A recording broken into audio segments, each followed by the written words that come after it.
پیامبر صلی الله علیه وسلم میفرمایند هر کسی اولین جملش هنگام مصیبت انا لله و انا الیه راجعون باشد و بعد این دعا را بخواند اللهم اجرنی فی مصیبتی واخلف لی خیرا منها، این دو تا جمله بگه خدایا در این مصیبت بزرگ به من پاداش بزرگ بده. پاداش بزرگ در مقابل چیه؟ در مقابل صبر بزرگ.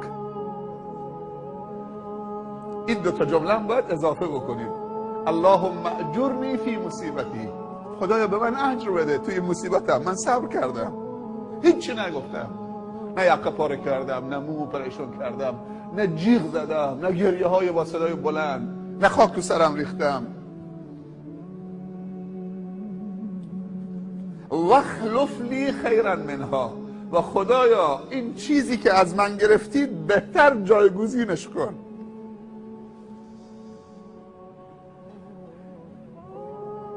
من بیچاره‌ای که عقیدم ضعیفه نمیدونم که تو خزینه خداوند بهترین ها وجود دارد. فکر میکنم همین پسر من بهترینه، فکر میکنم که همسر من بهترینه، فکر میکنم مادر من بهترینه، خواهر فکر میکنه شوهر خودش بهترینه. من یه مثال میزنم، همه تصدیق میکنید که بهترین ها نزد خداست. پیامبر صلی الله علیه و سلم میفرمایند هر کسی بگه انا لله و انا الیه راجعون اللهم اجرنی فی مصیبتی، به فارسی بگید اشکال نداره، واخلف لی خیرا منها، خدایا من به خاطر تو صبر میکنم، به من اجر بده. خدایا چیزی که از من گرفتی مال خودته، اختیارش دارید، بهتر تو خزینه تو هست، بهتر به من بده. پیامبر صلی الله علیه و سلم میفرماید هر مسلمانی و مؤمنی که لحظه ورود خبر مصیبتی این سه تا جمله رو بگه خدا در دنیا عوضش چند برابر به او بهتر میده، آخرت که بماند. اونجا که دیگه بیت الحمده، قصر حمده، خانه شکر برات درست میکنن. ام سلمه اسم شنیدید؟ امهات المؤمنین. یکی از امهات المؤمنین ام سلمه هست، یکی ام المؤمنین عایشه هست، یکی ام المؤمنین خدیجه هست، یکی ام المؤمنین حفصه هست. این سه تا که زیاد شنیدید. یکیشون ام المؤمنین سلمه هست، ام سلمه. این میگه من این حدیث و توصیه از پیامبر شنیده بودم تا اینکه ابو سلمه شوهرم فوت کرد. میگه من این حدیث رو تجربه کردم. میگه شوهرم ابو سلمه فوت کرد، دو تا جمله اول گفتم، جمله سوم نمیتونستم بگم. چقدر راحت داره صحبت میکنه. میگه جمله اول گفتم انا لله و انا الیه راجعون اللهم اجرنی فی مصیبتی، رسیدم به جمله سوم نمیتونم بگم خدایا بهتر از ابو سلمه به من بده. میگه من فکر میکردم که ابو سلمه تنها مرد زندگی منه، از بس که این مرد خوب بود، خوش‌حوصله، با ادب، محترم، پاک، کریم، سخاوتمند، نوازشگر، با محبت، هر صفت خوبی که تو انسان خوب باشه تو این میگه بود. کاری، به فکر زن و بچهش، هر کاری کردم. دو جمله میگفتم تا جمله سوم ایست میزدم. تو ذهنم میآمد یعنی کسی بهتر از ابو سلمه دیگه شوهر برای من و بابا برای پسر من پیدا میشه.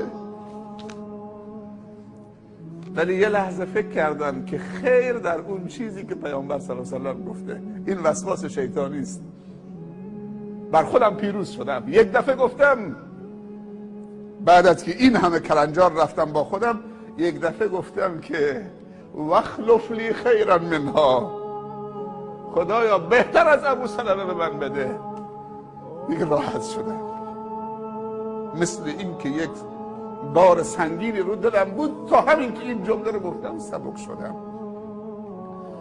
دیگه بعد از مدتی صدای حلقه دروازه خونه آمد، تق تق تق. در که باز کردم قاصدیه. قاصد کی هست؟ من قاصدم از طرف رسول خدا صلی الله علیه و سلم خواستگاری ام سلمه. حالا چی میگی؟ میگه جا خوردم. یه بار دیگه بگو. من قاصدم از طرف رسول خدا صلی الله علیه و سلم خواستگاری شما، که شما بشی همسر رسول خدا صلی الله علیه و سلم. به نظر شما کدومی که اصلا قابل مقایسه هست؟ ابو سلمه با رسول خدا قابل مقایسه هست؟ آن محمد که احمدش خوانند، نور چشم دو عالمش خوانند. محمد صلی الله علیه و سلم تا جایی رفت، 10 تا ما معراج داریم، 10 تا معراج، 7 طبقه آسمان، 7 تا معراج رفت. سقف آسمان هفتم بهش میگن سدرة المنتهی. این معراج هشتم بعد از سدرة المنتهی مقام قلم، بعد از مقام قلم عرش خدا. جبرائیل تا آسمان هفتم رفت، 3 تا دیگه نرفت. گفت اگر 1 قدم جلوتر بیام اینجا حد و حدود منه. نور الهی بالهای من رو ذره ذره میکنه. از اینجا دیگه باید خودت تنها برید.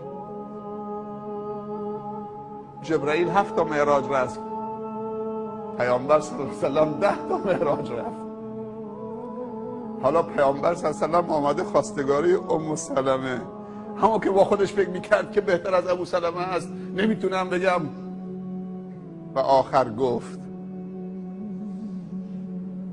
بعد از این که ام سلمه بود، مادر سلمه بود، شد ام المؤمنین. کدومی که بهتره؟ وقتی میگیم ام المؤمنین یعنی هیچ مردی از امت محمد